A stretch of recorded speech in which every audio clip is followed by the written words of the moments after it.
I think business is becoming at all sizes personal.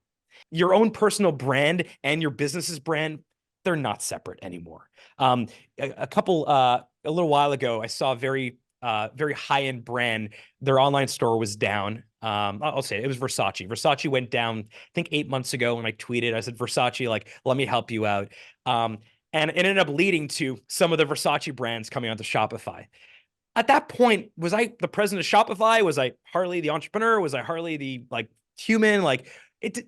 I think this idea that work-life balance or work-life harmony, the separate, I think it's over. I think we as entrepreneurs and aspiring entrepreneurs in 2024, we have to sort of incorporate all these things into our backpack, our businesses, our personal life. Like, you talk about your wife, Layla, right? All the time about being part of, like, you sort of mix in between total addressable market and talking about your wife. I do the Yeah. same thing. Like Lindsay, my wife, is a huge part of my life.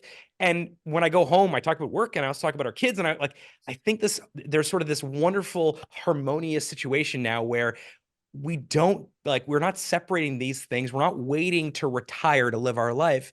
I think Yeah. more and more you're able to kind of like have a personal brand, but it's also your business's brand. And you're also an extension of the company, but you're also your own person. And I actually think that's a wonderful new thing, that new phenomenon, that is very different than our parents and grandparents and great grandparents had.